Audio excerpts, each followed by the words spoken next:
بسم اللہ الرحمن الرحیم۔ السلام علیکم ناظرین کرام، جیسا کہ آپ تھمبنیل سے جان چکے ہیں کہ آج آپ کو حضرت عمر کا ایک واقعہ سنایا جائے گا۔ اس واقعے کے اندر بہت بڑی حکمت ہے۔ امیر اور غریب کا فرق آپ کو اس ویڈیو میں نظر آئے گا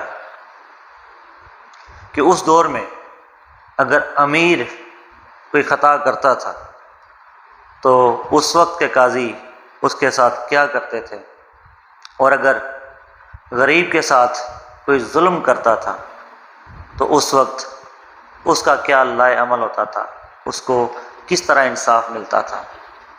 اس کے ساتھ ساتھ آپ اس میں یہ بھی دیکھیں گے کہ اس دور میں قاضیوں کا فیصلہ کتنے وقت میں ہو جایا کرتا تھا، انصاف کے حصول کے لیے کتنا ٹائم لگتا تھا۔ لہٰذا چلیں اس کے لیے پہلے اپنی ویڈیو دیکھتے ہیں۔ غسان کے بادشاہ نے اسلام قبول کر لیا، اور اسلام قبول کرتے ہی وہ آئے حج کرنے۔ حج کے بعد فارغ ہوئے تو ایک نفلی طواف کر رہا تھا غسان کا بادشاہ، شاہ غسان۔ آج تو خانہ کعبہ میں بھی وی آئی پی پروٹوکول ملتا ہے، آج تو مسجد نبی میں بھی وی آئی پی پروٹوکول ہوتا ہے، یہاں آ کے بھی یہاں بھی اور دیکھتے صحیح کچھ کھڑا کہاں ہے، یہاں بھی پولیس والوں نے بازو پکڑے۔ سوچو تو صحیح، یہ حال کر دیا تم نے مذہب کا۔ طواف کعبہ ہو رہا ہے اور غسان کے بادشاہ نے جبہ پہنا ہوا ہے باریک اور لمبا، وہ طواف کعبہ کر رہا تھا تو ایک غریب آدمی کا پیر اس کے جبے پہ آ گیا۔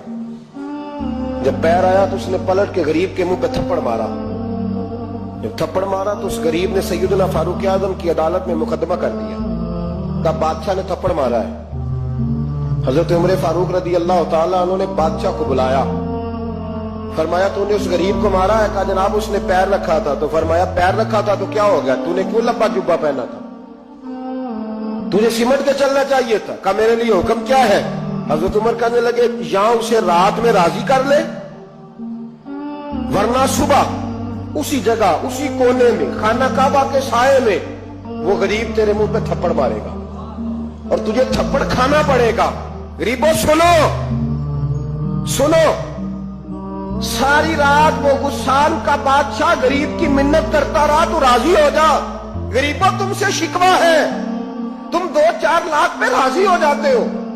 غریبوں تم سے شکوہ ہے، تم انصاف ہونے نہیں دیتے۔ غریبوں تم تھوڑی تھوڑی بات پہ مطمئن ہو جاتے ہو، تھوڑی تھوڑی بات۔ جتنے غریب تن ہے لباسوں سے دور دور، اتنی ہی چادریں میں مزاروں سے چھین لوں، اور جتنے غریب گھر ہیں اجالوں سے دور دور، اتنی ہی روشنی میں ستاروں سے چھین لوں۔ اتنی تو ہمتیں ہو میری کم سے کم بلند کہ شاہوں کے تاج فخر اشاروں سے چھین لوں۔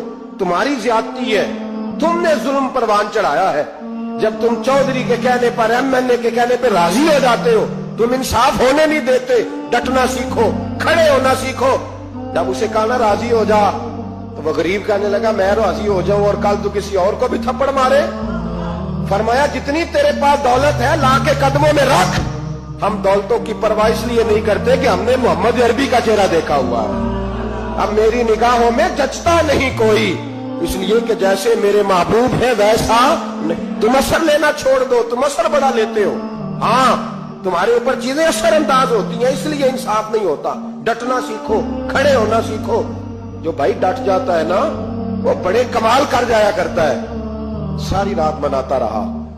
حضرت عمر سے کہنے لگا وہ نہیں مانتا، تو جناب عمر کہنے لگا پھر تیاری کر لیں، ہم بادشاہ نہیں دیکھیں گے، دولت نہیں دیکھیں گے، ہم رسول اللہ کا دین دیکھیں گے، ہم نبی پاک کا نظام دیکھیں گے۔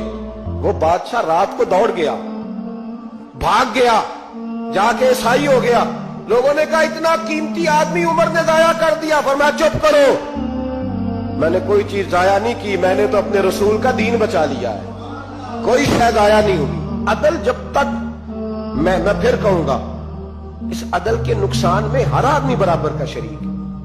ہم عدل ہونے نہیں دیتے، ہم عدل قائم نہیں کرتے، ہمارا تقاضا ہی نہیں کہ عدل ہو، ہم اپنے آپ کو عدل کے لیے پیش ہی نہیں کرتے، مزاج ہی نہیں۔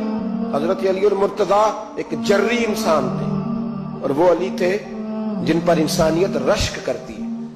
اور مولا علی وہ ہستی تھے کہ میرے مصطفیٰ کریم صلی اللہ تعالی علیہ وسلم نے فرمایا اس کے دیدار کو تو فرشتے بھی آیا کرتے ہیں، اتنا بڑا آدمی۔ اور پھر امیر المومنین خلیفۃ المسلمین حضرت علی، خود مولا علی نے حضرت قاضی شریح کو قاضی بنایا، چیف جسٹس بنایا، اپنے ہاتھوں سے تعیناتی کی۔ حضرت مولا علی رضی اللہ تعالیٰ عنہ کی زرہ گم ہو گئی، کافی دیر گزر گئی تو ایک یہودی کے پاس وہ زرہ آپ کو نظر آئی۔ حضرت علی نے ڈائریکٹ اس سے چھین نہیں لیا، حالانکہ امیر المومنین تھے۔ ہمارے ہاں ڈنڈا بھی بڑا چلتا ہے نا، جو طاقتور ہوتا ہے وہ تو تھانے جاتا ہی نہیں، اس کو ضرورت نہیں، اس نے تو بندے رکھے ہوئے ہیں، اس کو تو پتہ ہے کام کیسے لینا ہے۔ لیکن حضرت علی نے آئینی رستہ اختیار کیا، قانونی رستہ۔ قاضی صاحب کی عدالت میں مقدمہ کیا کہ فلاں یہودی کے پاس میری زرہ ہے اور وہ چوری ہو گئی تھی، گر گئی تھی، گم گئی تھی، مجھے دلائی جائے۔ قاضی صاحب نے بلا لیا یہودی کو، امیر المومنین بھی کٹہرے میں۔ قاضی صاحب کہنے لگے اس سے کہ زرہ تیری ہے؟ اس نے کہا جی میرے پاس ہے تو میری ہے۔